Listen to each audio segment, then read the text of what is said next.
let's talk about the highly anticipated Blade Runner 2049. All right. Oh man, I got some thoughts on this one. What are your thoughts? I thought it was great. I mean, clearly what's standing out with most people are the visuals Yeah. in this. It was just such a pleasure to watch. And I don't think I've seen anything like that for a long time. I don't Yeah. know even what I would compare it to. It sort of paid an homage to the original Blade Runner without really doing all that. I think there was maybe one scene that looks like it belongs in Ridley Scott's version, and that's where Gosling is eating noodles while Oh he's yeah. talking to the hookers. But I Fried drink think with some hookers. I think the visuals definitely make up for some of the story problems. Not to say that this movie is filled with story problems. This is definitely a good movie, good story, compelling throughout. But yeah, go ahead. You know what? There's rarely a sequel where I think it actually surpasses the original. Mm-hmm. You have The Empire Strikes Back. Yeah. You have The Godfather Part 2. Not so that I'm saying this is The Godfather Part 2, but I think Blade Runner 2049 is one of those films that can join those ranks. I feel Oh, like absolutely. Yeah. I feel like it was better than the original in every way. And I'm not coming in as a fanboy or a hype man. Yeah. Because, like, I always liked Blade Runner. I at first wasn't in love with it, but as I got older, the more I studied film, the more I loved it. I think Blade Runner and Alien, those were kind of like the two movies that were so much better than what Ridley Scott's work was later on in his life. Yeah. Even Alien was just kind of, it was a very good horror film, but that was about it. And Blade Runner was kind of like this very deep film with essentially a very simplistic plot when you think of it. You know, there's a bunch of robots on the run. They don't want to die. A guy has to go out and kill them, and then he kills them. Yeah. And Blade Runner 2049 kind of does what I wish they did with the original Blade Runner, where, and I can't get into this without spoilers, but where the protagonist is actually the replicant. Mm-hmm. And then we see everything from that person's perspective. So Rutger Hauer's character, that's like, was far more interesting to me than just kind of like the depressed, drunken cop, you know, who would just kind of go around and kind of like semi-rape a replicant, you know, or try to. Yeah, basically. Which plays like a huge part in this story. And this one had so many more layers of depth, and instead of just aping the original or trying to recreate scenes from it or trying to, you know, force feed nostalgia on its audience, it stays true to what it is, which you have to do when something is so well known. Yeah. But it also builds upon it and adds further depth to it. And the most wonderful thing that I absolutely commend Denis Villeneuve for, and you know, this movie has not made a lot of money in the box office, and it's very sad, but in a way it's a good thing, is that this movie doesn't try to set up sequels, it doesn't try to set up other characters, it doesn't try to franchise build, it just does its own thing. It's its own complete story. Thank God. Yeah, on that note, I've had a few people ask me about it, and I think somebody asked, because a lot of people I've been talking to, I've only recently watched Blade Runner, the original Blade Runner. I mean, I grew up with the movie. I think the first time I saw Blade Runner was actually the TV version, which is one of the 8 versions you can watch, which has been bastardized by the studio in some way. And we can get into how that ending is surprisingly relevant in this film, in that version. That's funny. But it does. This movie stands alone. I think that's important when making a successful sequel. I mean, I would barely call it a sequel. It's just more of a follow-up to have an excuse to revisit some of these characters. But it's really about so much more than what the original Blade Runner was about. And, you know, it takes those themes that were in the book, Do Androids Remember Electric Sheep, and expands upon that. So it's taking the themes about like humanity and what it means to be human when you're not a human. And, you know, that's... They literally say more human than human in it. Do they? Yeah, that was a line in Blade Runner 2040. I just expected like fucking white zombie to get in. More human than human. But yeah, and that makes it a little bit when I've seen movies like this. I can't compare the two, but you think about AI. Yeah. Spielberg's AI. Now that's a movie that I think is vastly overlooked, but whoa. Oh no, I love AI. Maybe we can do a separate show about that. That's one of my favorite Spielberg movies. I cry at the end. Part of his child fantasy series. It includes E.T., Empire of the Sun, even Hook, even though Hook is pretty terrible. But yeah, I don't know. It's a mixed bag. But I think a lot of the criticisms for AI when it came out was that it was difficult to empathize with David, with Haley Joel Osment's character in that movie, and you know, I found that it's difficult to empathize with some of the characters in 2049. But I think the filmmakers, storytellers knew that when you're going to go see Blade Runner 2049, that you're going to have that issue with the characters. Yeah. And that's part of it, and that's what makes it unique, is that you're questioning the emotions of these characters, but at the same time they are too, and they're experiencing the beauty of life. It takes me back to that scene, without giving, I mean, it doesn't really give away too much, but Ryan Gosling's character has a holographic girlfriend. Yes, yeah. Which was surprising to me. And that plays in Joy, a lot of different roles, especially in his journey through there. And there's this great scene where... Are you talking about the Robo three-way? No. That was probably a little bit awkward. Yeah. You know when I theater. saw that scene, you know what scene I immediately thought of? Have you ever seen Her? Oh, absolutely. Where she tries to get the hooker, and then but it kind of winds up the other way around in that movie where it's not good. I had that in my notes, thinking about Her and AI. Yeah. In the same respect as that. There's that scene where they go out to the rooftop, because he just bought that device that is able, where he can like bring her where outside. She's portable. And she's feeling rain for the first time, and she can like sort of sense it on her hand. Yeah. And it's this very romantic scene. But then Ryan Gosling like gets this call from the police station, and she just pauses. Yeah. And it just like takes him out of that moment, and it takes her out of the moment without realizing it. But I think that was pretty effective. And yeah, you know, I mean, it has those parallels to those movies indeed. And I mean, Blade Runner was a movie that kind of made you think about artificiality and what it's like to be human, and who's worse. Are humans worse than synthetic species if we ever made them? And you know, how would society be? And now as time moves on, and we're actually closer to, when did the original Blade Runner take place? 2019. 2019. Yep. So like 2 years from now. Like obviously we don't have flying cars, but a lot of things kind of play, like our weather's completely fucked up. We are overly reliant on technology. Yep. We are kind of always at war with one another, and certainly prejudice is something that exists now more than ever. You know, not to get in a whole political rant, Donald Trump, but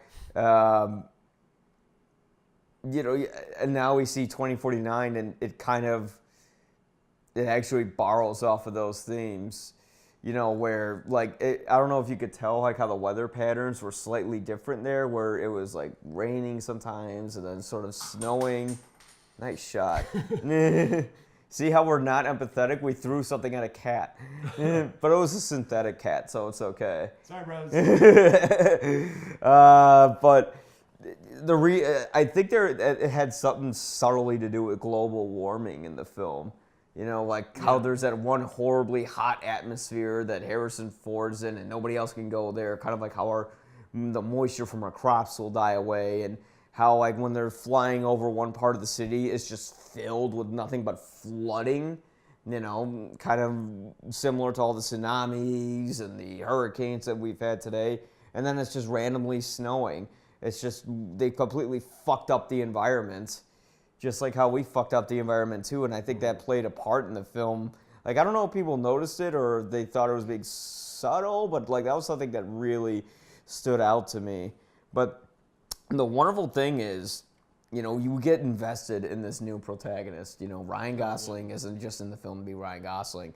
As a matter of fact, I mean, I'm glad they put Deckard in it. He worked for the film, but the movie could have worked maybe just as well without him in it. Yeah. And it could have just been Ryan Gosling's story, and we would have been invested. The only thing is, you could never sell that movie, without Harrison Ford in it. Well, not to say he didn't play a vital part in the, Oh, God, yes. in the Oh, plot. yeah. But, like, the best part of that movie was probably, like, the first... This is a long film. It's, like, 2 hours, 48 minutes. Yeah.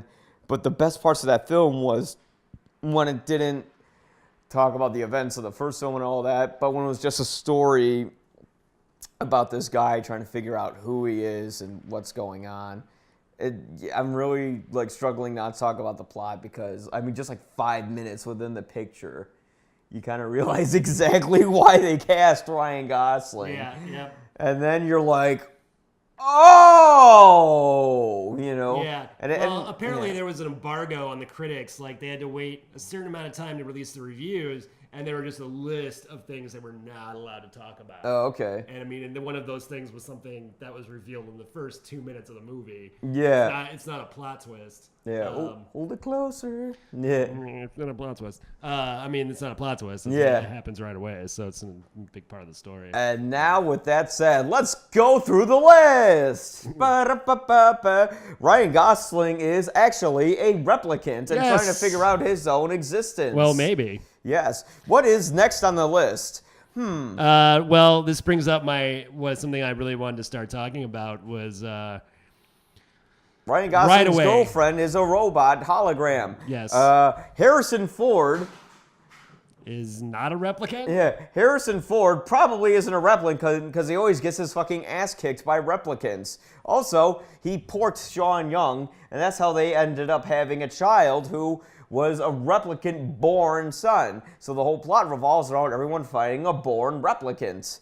All right, spoiler number 3. The lady who creates the memories for the replicants today is actually Harrison Ford's daughter. Spoiler number 4. Ryan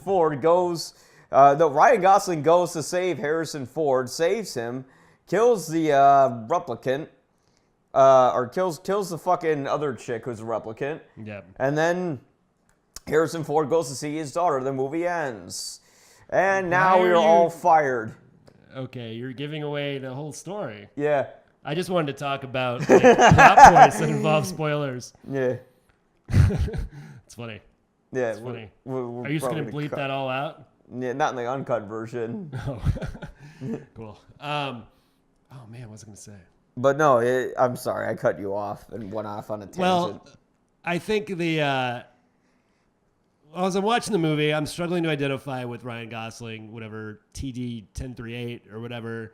Yeah. He is K. difficult to identify with completely because TDK? Huh? TDK? No, his name is K. K. All right, sure. We'll call him K. So he is difficult to identify with at first. But the story progresses. You want to go with him a little more. And I identified with him right away. They do talk about memories a lot in the... as does the original Blade Runner. And he's got this memory of the boys chasing him around in the orphanage. Oh, yeah. And he has this horse, just like Harrison Ford's unicorn, origami unicorn. Mm-hmm. So, he wonders, he realizes it's an implanted memory. So he knows he never has a childhood, but he begins to doubt it once he starts to get this information and he meets the dream maker, the girl, at the place. So I saw that coming right away. I'm like, oh, well, he's the person, he's the child. Yeah. He just doesn't think that his memories are real. Yeah. He doesn't turn out to be the child. But that did throw me for a loop there at the end when I was like, all right, well, I'm thinking to myself, okay, these are smart filmmakers, so there's no way they'd make it that easy. Yeah, they're not going to Force Awakens Kylo Ren it. As soon as he walks into that room and talks to that woman, I'm like, oh, duh, she's been locked away, blah, blah, blah. In this, she's, what's her, isolated in this place. Mm-hmm. It's kind of like this And I was laboratory. like, oh, that makes a lot of sense. Yeah. Yeah, in the end, you're like, oh, that's how they covered it. She was in plain sight the whole time, in a way. Yeah. Yeah.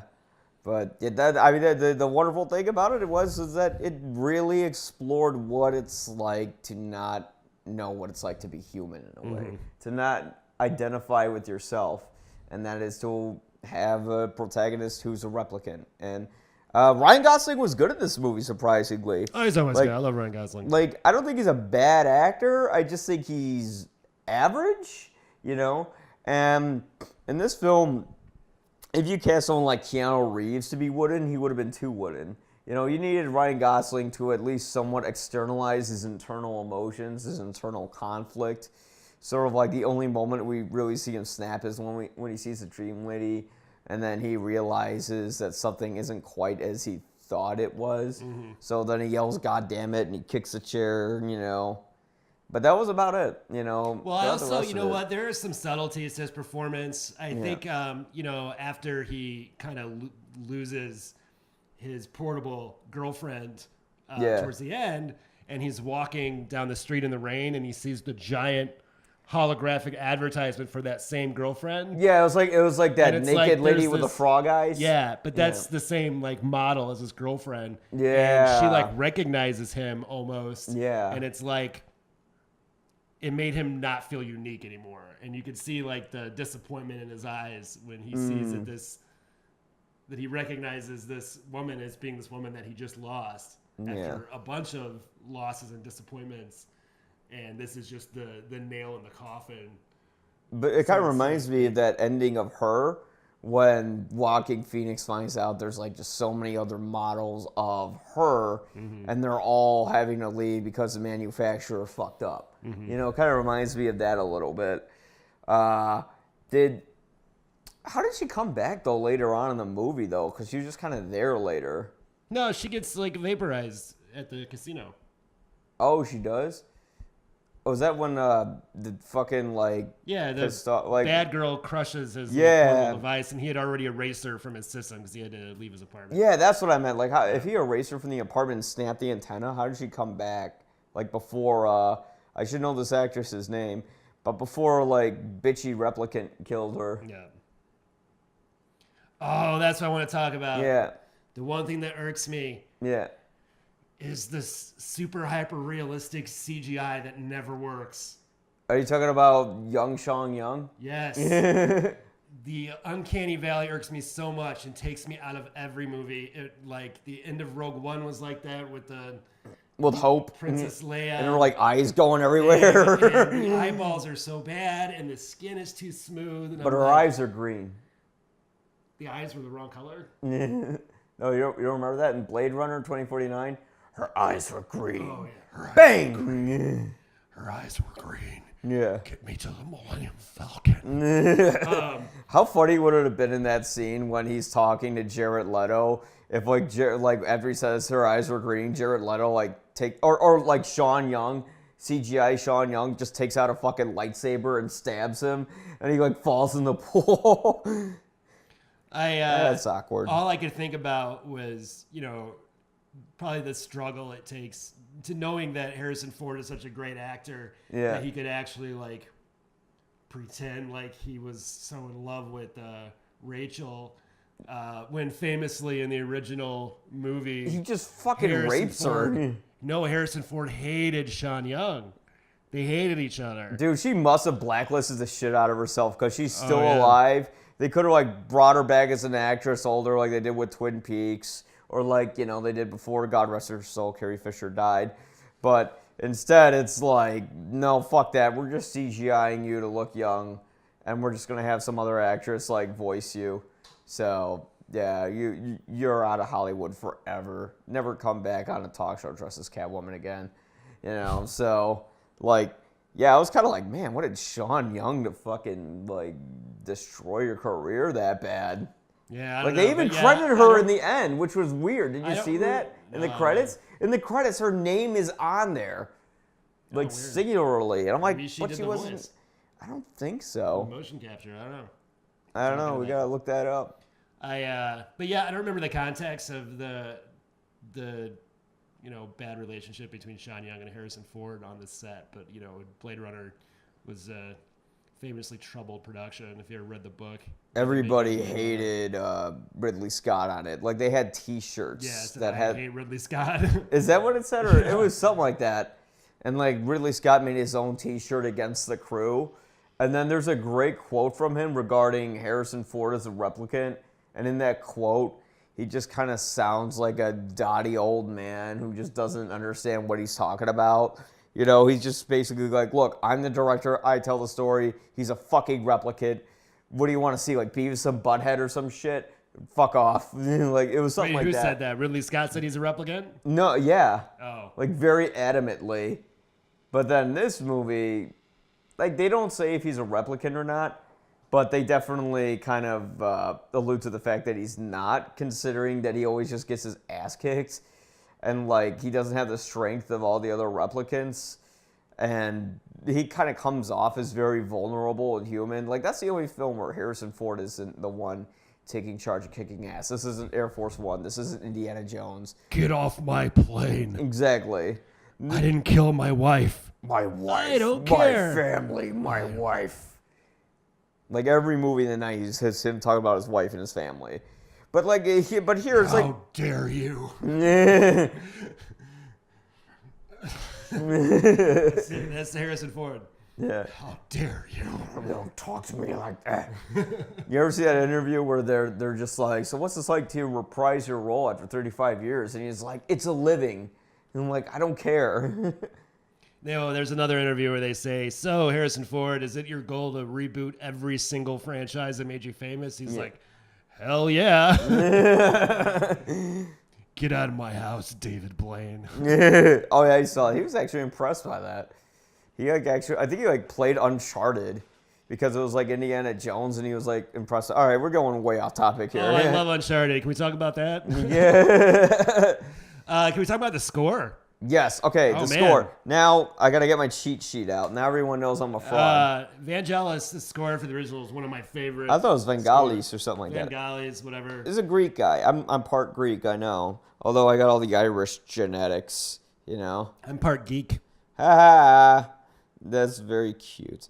All right, but no, the Blade Runner 2049 soundtrack was conducted by Hans Zimmer and Benjamin Wallfish. Now, Benjamin Wallfish, never heard. I think Benjamin Wallfish, he actually did, if I believe, he did the score to Denis Villeneuve's other films. He did Arrival, and he did Sicario. Arrival was Johan Johansson. Son of a bitch. God damn it. I'm a big fan. Yeah. Big fan of Johan Johansson. All right. And also, Arrival uses a Max Richter song pretty effectively. He did It? What? He did It. Oh, and he did Dunkirk a little bit, but of course they didn't fucking. Well, they're probably because Hans Zimmer did Dunkirk, so I get it. It's probably a collaboration. He's a Zimmer buddy. He's a Zimmer buddy. Yeah, but no. This soundtrack by Benjamin Wallfish and Hans Zimmer. We already proved we don't know what the fuck we're talking about with this, but what they proved is like. I could probably see why they didn't use Vangelis in the. I'm just gonna say it's Vangelis. I always said Vangelis, but I'm sure here. Vagina. Tell us how to pronounce this in the comment section, the comments. Yeah, without calling us assholes and pieces of shit and all that, please. Please don't. Please don't. You will, anyways. I have a fragile ego. People have already told me I should die of AIDS on YouTube, so Oh, don't die of AIDS, Mike. Well. I hope not. Well, if I have sex with a replicant, could I get who has AIDS? Could I get replicant AIDS? So, anyways, so that wow, so the name of this episode is replicant AIDS.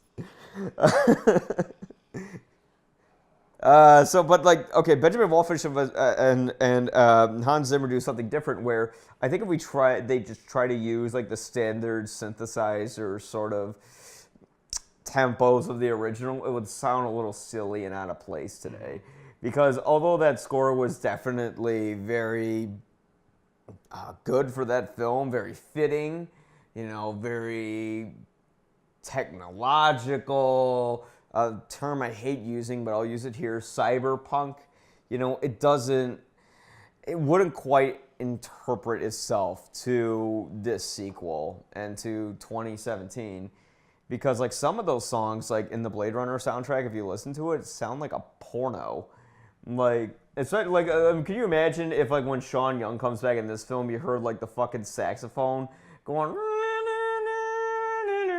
Oh, I love that. The love theme from Blade Runner. But it would sound silly in this movie if they played that. Yeah. If she walked in, you'd be like, okay, that's just nostalgia fest. But here it adds just a horrible, like, foreboding, constant. That's what I was going to sound. bring up, and I really enjoyed that because it gives you such a visceral feeling while you're already watching a movie that kind of sucks you in pretty easily with the imagery. And I noticed I had switched. I originally had tickets for the IMAX presentation, but switched to the standard. Yeah. And the speakers were rattling. You could hear the speakers rattle with that bass. Every fucking Hans Zimmer score has rattled speakers. And I'm sitting there like, oh my God, is this like a problem? And you get this experience with these Hans Zimmer scores in the theater with Dunkirk, with Interstellar, with Dark Knight. And you feel that vibration in your seat. I think that's really effective and definitely done on purpose with his scores, just to give you a feeling you're not going to get at home, or at least anyone who doesn't have like an amazing sound system is going to get. Yeah. But I definitely enjoyed that score, which also, took a little bit, kind of copied the style a little bit of Vangelis, but it paid homage to it. It still had the synthesizers, but it was its own thing. It was just like this film. It was its own unique sound. And, I will say that you could argue that Hans Zimmer sort of uses his style sort of in a way where it's maybe tacky to a certain point where, you go to a Hans Zimmer score, he's going to constantly use that effect where the music is sort of going up and down simultaneously. There's a great video on YouTube that sort of explains. Yeah. Exactly. Like the musical methodology of his film is sort of explained in this great YouTube video talking about like how he scored Dunkirk. And the thing is, it works effectively in a film. And obviously in some movies, like it wouldn't work so well. Like he could have put that in something like Gladiator, which is like an entirely orchestral score, which, I mean, Hans Zimmer kind of had like he kind of turned into like he had sort of a Thomas Newton Howard thing happen to him in a way, where Thomas Newton Howard, he had like those lush orchestral scores like he did with Shawshank Redemption, and then he went on to his American Beauty style, where it was very minimalistic, and it was through a piano, and it had these odd sort of little notes where what up and down. I'm a big fan of him. Yeah. Although, is it Thomas Newton Howard or is it just Thomas Newton? It might be Thomas Newton. Yeah. I don't know. But either way. Thomas Newman. I'm sorry. I'm bad with names. That's why I was like, what is that? You see, like, this is why, like, if they put me on a critics panel, I would get fucking slaughtered. But Thomas Newman had that shift in style, as did Hans Zimmer, where Hans Zimmer started very traditional sort of scores and stuff like that. And then Hans Zimmer kind of switched to this entirely new, unique style that he probably established with Nolan. Which, if I remember how this film was made, like, I think they had Vince Scully on there originally, but then they had to let him go because maybe his style was a little outdated now. And then I think that, what was the name of the gentleman who scored Villeneuve's previous films, the one who did Arrival? Johan Johansson? Yeah, he was on there, and then they got rid of him, and then they went to Hans Zimmer. Oh, so they had...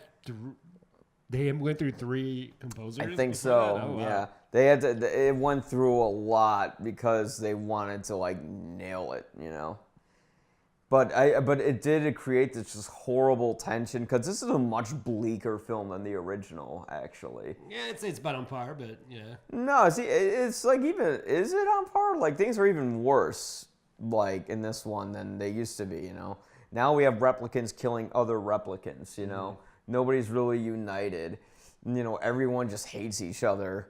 And it seems like the mass consumerism of technology has grown even more through, like, Joy, Ryan Gosling's holographic girlfriend, through that giant naked lady with the frog eyes, trying to turn him on. Like, there's nothing really that's organic anymore. Everything is artificial in a way. Just like today. Yeah. Oh, that brings up another point. Yeah. That's what I was thinking about when the ending where the giant holographic girlfriend is seeing Ryan Gosling on the street. Yeah, you look lonely. She goes, "You look lonely, Joe." Yeah, Joe. Joe is the name that the holographic girlfriends have for their partners is Joe. And then in an earlier scene, Joy says to him, "You need a name. What's your human name?" He goes, "Oh, I don't know." She goes, "We'll call you Joe." Yeah. Because that's what she knows to call. So did she really love him? So Joe is just a generic kind of name, just like her name is Joy, and that's a generic. Yeah. And it goes back to, like, what are they really feeling? Are they feeling? Like at the end of the movie, Harrison Ford asks Ryan Gosling, why did he do all this for him if he doesn't even know him? And Ryan Gosling, maybe in a way, didn't have an answer because he didn't even know. And maybe this hologram didn't know if she really loved this guy or not. She just thought she did because she was designed to do that. But yet all these other holograms knew his name. Yep. So that's a great thing to bring up.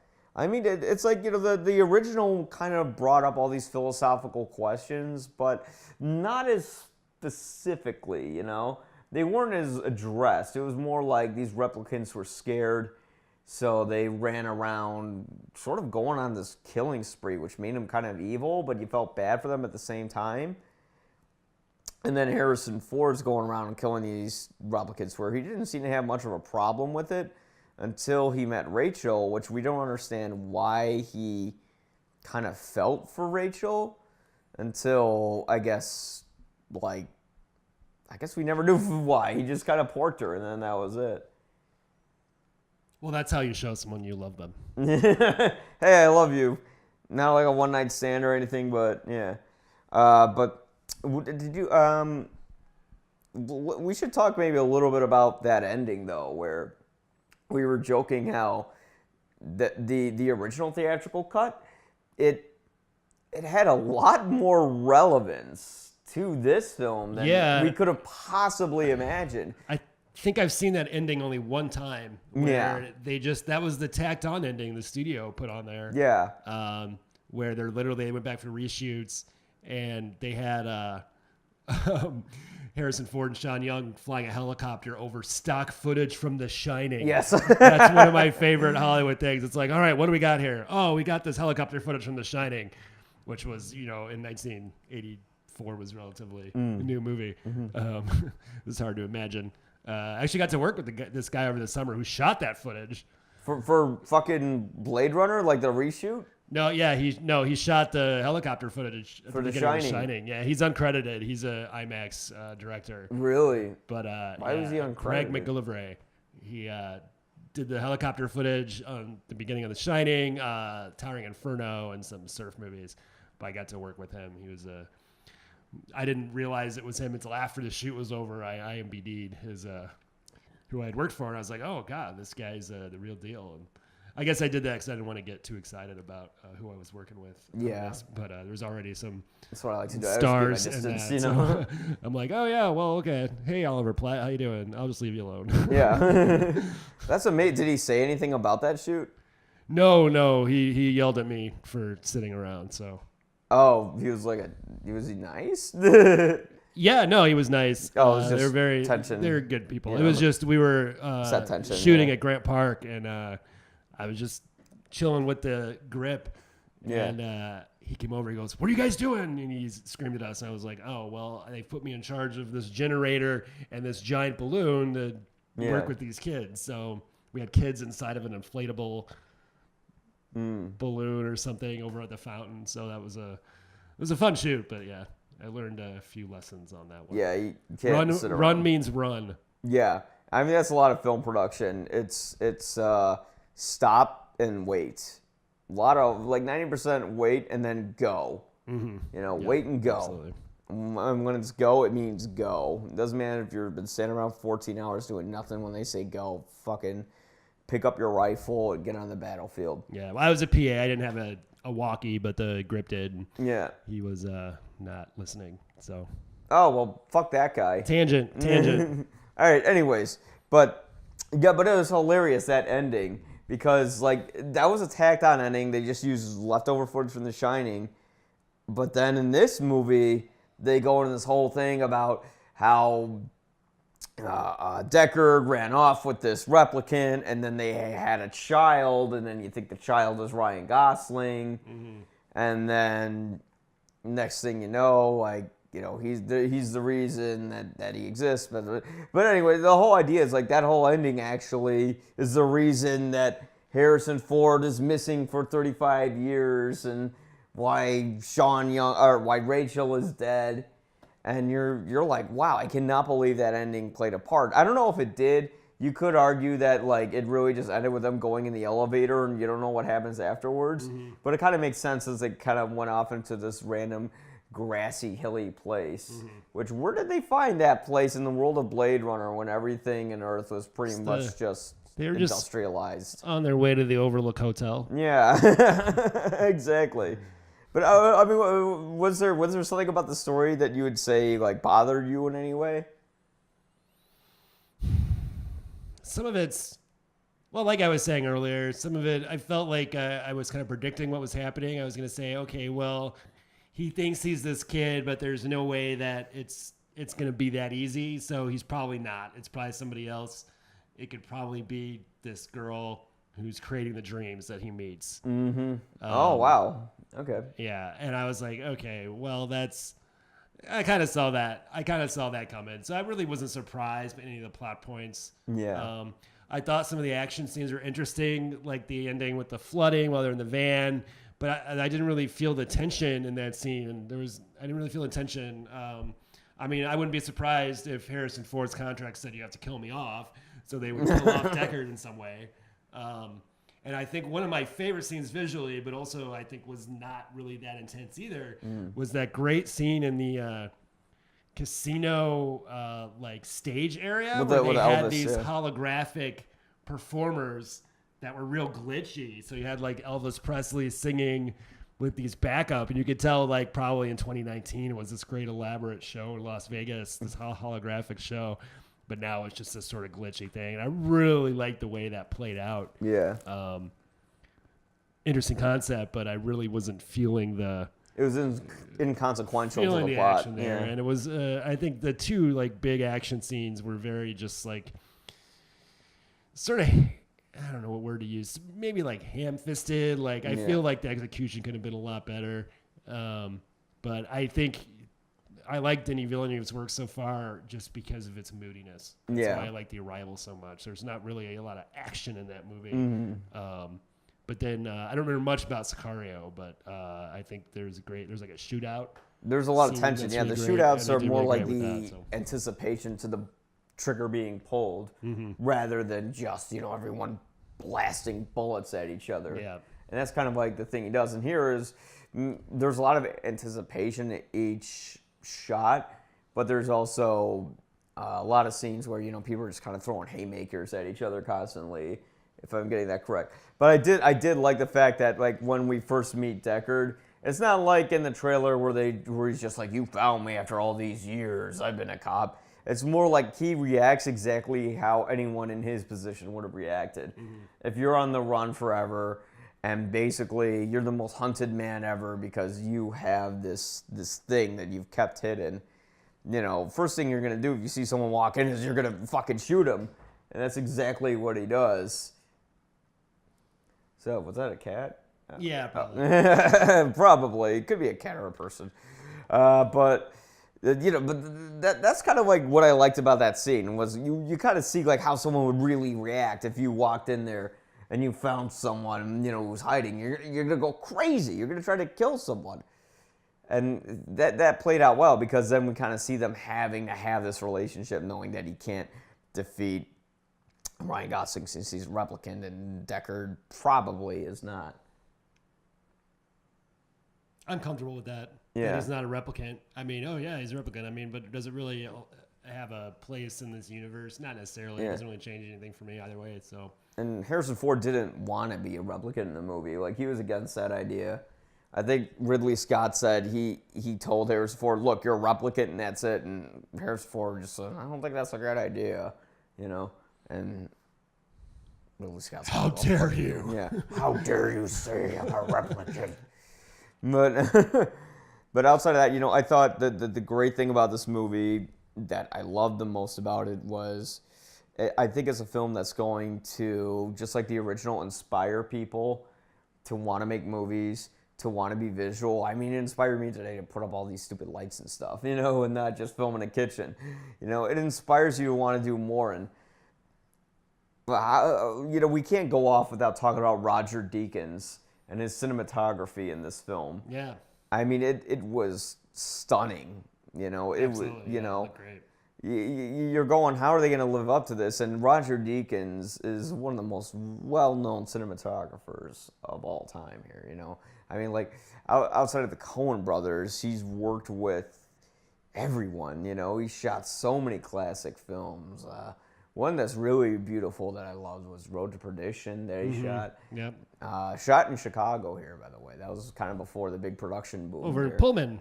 Yeah. Pullman neighborhood. Yeah. Some friends live there. Also, they filmed scenes from The Fugitive in that neighborhood. Yeah. Harrison Ford ran across the roof of where my friend lives. Oh, really? That's hilarious. Yeah, now he can't run much. It's more like, well, he's like 70. Come on, give the guy a break. Yeah. You know. But honestly, I didn't really like. I've seen all this Roger Deakins work, but I never really put it all together. What actually he'd done, and I looked at the list the other day. I was like, oh god, he shot like a lot of my favorite movies. Everything. Fargo is one of my favorite films. Yeah, the photography in that is brilliant. And you could feel the cold in that movie. Oh yeah. You know, not just because it naturally was cold and you could see their breaths, but just how white and wide everything is. You know, and Roger Deakins seems like a team player. He was actually involved in this production. Through the production design of it as well. You know, trying to figure out how to build the visual world. And the production designer of this film, whose name I can't remember because he's not super famous and I'm an idiot. Denny Glassner. Thank you. I looked it up earlier. There you go. Research. Yeah. See? Something you need to learn about, Mr. K, Shut Mr. up. C. The real Mr. C over here. Mr. K. But I mean, what he did was he kind of built up each of these sequences, each of these sets, each of these locations musically, you know, where you're going, but it's not like Mickey Mousing off of it, you know? Yeah. There's not click tracking involved in the soundtrack or in any of the execution of the style of any of these scenes.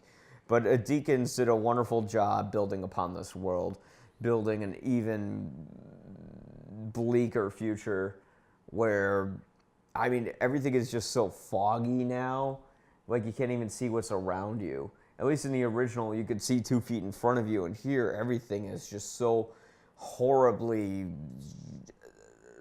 destroyed through humanity's industrialization that a lot of the film is kind of like fuzzy and in the dark, sort of like Ryan Gosling's character, where you don't know where you're going from one point to the other and nothing makes sense. And it kind of evolves that way, like even more so as the film progresses. It becomes a little more out of focus, you know, a little darker. Because in the beginning, if you remember when he was just John Batista's character, it's this horrible wasteland, but everything's kind of clear and in focus. And then when we're kind of getting into Los Angeles, the more time we spend there, the darker and darker, like physically, it gets, and the less we can see, and the more we see are these holographic imagery. It is this holographic imagery of Gosling's girlfriend in the film, and it was sort of like this little thing I realized when I watched the movie, especially when he goes out to that place that was probably nuclearly annihilated, or it might have been through the blackout that the replicants created. It was in one of the 3 short Blade Runner pieces. Did you see the short films I did too? I watched a second of something with Jared Leto in it on Vimeo. Yeah, that's how he I didn't created watch all of the it. I obedient. didn't want to watch any of it until I'd seen the movies, so I didn't catch that one yet. Right. Well, it's in the blackout one, and they release an EMP pulse, which sort of like wipes everything out and humanity's in the dark for a while, and I think that was sort of the result of that. But when he's in that area, everything's just sort of like overly red and orange, and it's just death everywhere. And in this valley of death, Ryan Gosling is trying to find some life within Harrison Ford, thinking that he might be his father. So it was a great thing. And of course it ends in rain, like when they're fighting on the ship and everything's just flooded with water and you're just drowning, barely wanting to survive. And then we end with snow. Yeah. And it's white, and instead of death, it sort of represents life and hope. While there was sort of like a literal reference to the tears in the rain monologue in the end, where they play the end. There. Yeah, where he's not crying in the rain, but there's snow sort of falling right where the tears would be. There's that's it brings up another interesting point. Yeah. That contrast between the scene I was talking about earlier on the roof. Yeah. Kay and his Joy. Yeah. Or we can call him Joe or Kay, whatever. Yeah. Where the rain is kind of beautiful in that moment, but in the next moment towards the end, the rain could kill you. Yeah. The water could kill you. Yes, exactly. Yeah. There's beauty and there's pain and everything. And this move. So you see, that was really beauty and pain and everything. That was deep, Mike. I know, right? There's so much deepness in this film. It's so poetic. It's like poetry. It all rhymes. Don't cry, Mike. Don't cry again. Yeah. No, I was gonna do a George Lucas. It's like poetry. It all rhymes. That reference to Jar Jar, or where Anakin goes in the ship and he blows it up with all the robots inside, just like how Luke blows up the Death Star. Louder, faster. Yeah, faster, more intense. Faster, more intense. That's it. So I guess we covered everything with Blade Runner 2049. It's a movie that it brings in so many questions, but it also provides closure, and it doesn't world build, and I thought it was wonderful. I knew Denis Villeneuve would knock it out of the park, or at least I was hoping he did. If anyone disagrees with me, I'll fucking choke you out. No, I'm just kidding. You're welcome to disagree with me, but I would absolutely stop everything. Go see Blade Runner 2049 if you have a chance. What are your thoughts? I agree. I think anyone who enjoys movies will probably enjoy this. I think if you're not patient enough to sit through a nearly 3-hour movie that is very has some slow, a lot of slow walking pacing, shots. Has the pacing of the original Blade Runner. I mean, I'm a big fan of a slow moving story. If everything else is there aesthetically pleasing, I recommend this movie. Yeah. I think you should definitely go see it. Tell your friends to see it. But it is a challenging piece of work, and like anything else, it is something that people are going to talk about for a long time. I agree. I think this is a great film to see because this is a movie that. This is sort of like if Hollywood funded an art film in a way. Oh, absolutely. This is a multi-million-dollar art film where it's a movie that's not interested in building more sequels. It's interested in challenging its audience, in taking its time and letting you observe what's around you. Mm-hmm. And for that, I commend Denis Villeneuve, who took on this challenge with so much heart, and everybody in that production did. And absolutely go see it and buy it on Blu-ray. See it on the biggest screen you can with the loudest speakers. Just enjoy this treat of a film. And really, if you don't enjoy it, you're a fucking moron.